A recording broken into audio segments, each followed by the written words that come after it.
contestam o argumento segundo o qual faltam verbas para essas obras. E aí, Fabi, 37 ações com condenação, são ações aí que foram propostas, enfim, pelo Ministério Público local. É uma tragédia anunciada, né? 25% da população vive em áreas de risco na região. Esses problemas são bem graves e são bem conhecidos, a gente sabe disso, e o Ministério Público está fazendo realmente essa função, né, de fiscalizar e denunciar, e remover essas pessoas desses locais não é tão simples, não é tão fácil. Eu sei bem da Prefeitura, por exemplo, de São Paulo, da cidade de São Paulo, que tem lá até o pagamento de aluguéis para essas pessoas saírem desses locais de risco, porque assim como aconteceu no litoral, existe muito local de risco aqui em São Paulo, nos morros principalmente, e a gente sabe que não tem segunda vez, né? Isso acontece e muitos são soterrados e é muita tristeza. E aí a gente vê realmente a justiça de um lado, né, tentando fazer o básico correto, tentando dar informação, trazer discernimento, fazendo a ponte entre autoridades e pessoas mais frágeis de um lado. E do outro, né, para fazer um paralelo com tudo que nós estamos vendo, do outro lado nós vemos pessoas também super simples sendo colocadas em uma situação de risco, lá presas em Brasília, e agora com essa notícia que a Bia Kicis acabou de colocar, de que dependem da aprovação do ministro Alexandre de Moraes para terem suas visitas legitimadas, o que é um grandíssimo absurdo. E aí eu lembraria aos brasileiros, tanto numa situação quanto na outra, existe a lei de abuso de autoridade, que também pune omissão, como neste caso aí do desastre natural, e que muito poder público já sabia e não tomou as providências necessárias, e do outro lado, a gente tem uma conduta coercitiva, né, abusando da sua autoridade para determinar que as pessoas passem por situações que não coadunam com a lei. Então, realmente, a gente vê essas cenas trágicas, vê também o que a Ana comentou, que é triste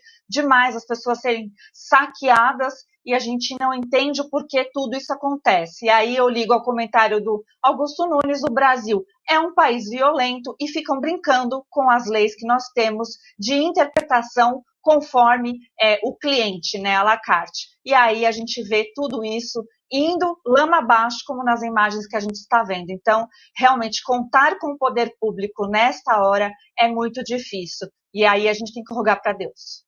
Cerca de 900 pessoas ainda estão presas. Fabi, quero te ouvir a respeito. Eu sei que você tem acompanhado o caso. Tem alguma atualização dessas pessoas que permanecem presas em Brasília? Não, infelizmente, Paula. O que nós estamos vendo diante disso é a lei não ser cumprida, né? Os advogados permanecem do mesmo jeito, do mesmo modo, tendo que fazer aquelas visitas agendadas e bem para frente. As pessoas estão se desesperando que estão ali, não tem as condutas individualizadas, até como, né, sugeriu o ministro Cássio Nunes, foi o que eu vi falando e muito bem falado. Então, o próprio direito penal não está sendo obedecido. E por quê? Porque nós temos aí uma claríssima perseguição política. Eu sou a favor das pessoas serem presas e punidas, mas devidamente pelo que de fato praticaram. E a gente sabe que entre esses 900 presos, muitos não estavam nem mesmo ali na esplanada, né? Eles estavam no acampamento, para quem não sabe, era 7 quilômetros andando, que não tinha outro meio de chegar naquele dia, e muitos, inclusive, já provaram que não conseguiam andar, né, ou por idade, ou por alguma mobilidade, algum problema. Então, tem provas concretas que esse pessoal não estava lá. Se não estava lá, precisa, então, entender, né, o que está na cabeça do Alexandre de Moraes, especificamente, neste caso, porque ele está considerando, então, quem esteve nos acampamentos. E isso daria, então, prisão para muita gente, vamos combinar, né? E a gente sabe que é livre o direito de manifestação, que é conflitante com o direito que não existe de depredação. Então, quem depredou, quem invadiu de fato ali, ok de ser julgado e punido, desde que sua conduta seja individualizada, e se for ali por crimes, né, como estão querendo dar a entender que foi praticado por muitas pessoas, né, por quadrilha e etc., também que sejam individualizadas a conduta de cada um. Então, a gente ainda observa, é gritante, triste, assim também como a situação do Sererê, né, do cacique Sererê, permanece igual, e pela última notícia que eu tive dele, ele também não está passando nada bem ali. Então, a gente vai ver, infelizmente, algo muito mais sério acontecer com a vida dessas pessoas. Bi, e aí como é que você enxerga essa alegação aí do Google, né, de censura prévia em relação à decisão do Moraes de bloquear as contas do PCO? Primeiro, boa noite aqui, desculpa, pessoal. E, bom, eu enxergo que eles têm razão, configura realmente censura prévia. É preciso lembrar que a gente tem a Lei Geral de Proteção de Dados, e essa Lei Geral de Proteção de Dados, ela já garante muita coisa, que o pessoal fica dizendo como se não houvesse legislação alguma. Então, essas garantias da Lei Geral de Proteção de Dados acabam ajudando para o pessoal não censurar o que não deve. Também existe a proteção disso, né? Você só pode derrubar um conteúdo que alguém produz motivadamente e especificamente. Não pode ser assim como determinou Alexandre de Moraes e pior, como foi ouvido e recebido provavelmente naquela reunião entre Orlando Silva e Alexandre de Moraes e agora também, né, pelos discursos feitos lá na Unesco. Então, a gente vê aí uma agenda impositiva aos cidadãos brasileiros que está, na verdade, querendo controle do governo e controle da nossa sociedade, bem contrário do que diz a nossa legislação e o que diz a respeito das nossas liberdades individuais e a liberdade de imprensa. Vídeo Boulos, então, chamando os invasores de, anotei aqui, trabalhadores lutando por terras foram expulsos por milícias. Bom, é uma inversão de valores realmente absurda, mas eu queria complementar um dado. O governo Lula exonerou 26 superintendentes da Polícia Rodoviária Federal e 18 da Polícia Federal. E o Flávio Dino exonerou 27 dos 26 diretores da Polícia Federal nos estados.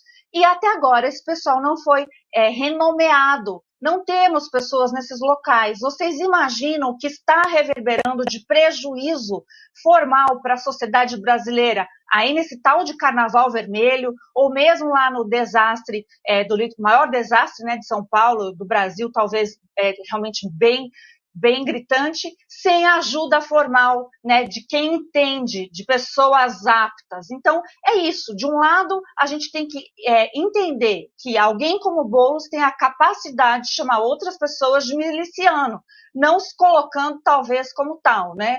E ainda pregando que ele invadiu terras que estavam improdutivas, eu sei lá qual argumento que ele dá para isso. Mas se a gente ver as imagens, aqui em São Paulo foi invadida em fazendas, inclusive, que produzem muito emprego. É o contrário do que ele diz. E essa gente não está colada no governo, não está querendo saber de mamar aí no governo sem trabalhar. Então, a gente vê.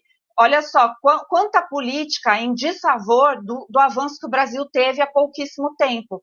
As pessoas desses lugares rurais, não sei se vão conseguir se autoproteger, porque a polícia lá não chega, com essa degradação que estão fazendo da política armamentista, que tem um porquê de ser no Brasil.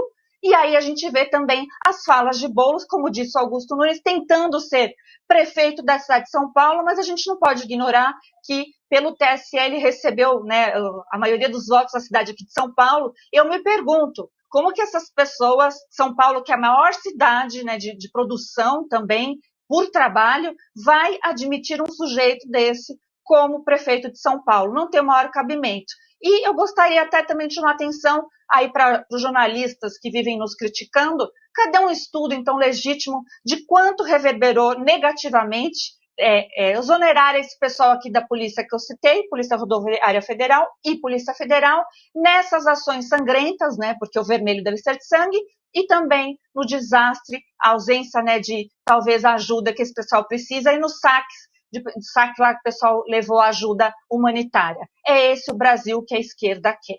É um absurdo colocar 13 ou 12 ministros sobrevoando a área, ninguém sabe para quê ou qual o grande motivo disso, e todo mundo coloca agora as coisas na ponta do lápis, porque a gente aprendeu a fazer essas boas contas aí, isso é dinheiro público, e sem necessidade alguma. Aqui já explorou a questão financeira, depois ele subiu um pouco esse valor, mas está muito aquém do que já foi, né, feito em outras tragédias e agora sim, o trabalho do Tarcísio de Freitas tem feito toda a diferença. A transferência dele, de colocar o gabinete dele em São Sebastião, uma das cidades mais atingidas, está fazendo toda a diferença. Também tivemos a participação da primeira-dama do Estado de São Paulo, a charada Cris, né, também chama Cristina, e está lá mostrando o que é preciso fazer e falar. E o Tarcísio, agora que eu vi, acho que pela 20ª vez essa cena aí do Lula ao lado, eu percebi que ele estava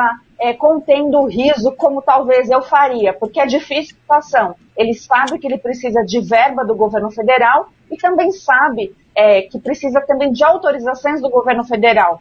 E a mídia militante teve a capacidade de dizer que na era Bolsonaro era muito diferente, porque muitos governadores não foram lá falar com o presidente Bolsonaro quando precisaram, mas interessante é que esses governadores pegaram sim as verbas federais e utilizaram a seu bel prazer. Então, o que importa, que é levar verba e estrutura, né? O próprio Tarcísio era ministro de infraestrutura do governo Bolsonaro, então a gente vê aí, como disse o Constantino, o duplo padrão de notícia, de visão de mundo e o pior de tudo, né, o duplo padrão para julgar as vítimas. Parece que essas não foram tão importantes, pelo menos para a cúpula aí do governo federal, que caiu na farra e não estava realmente nem aí.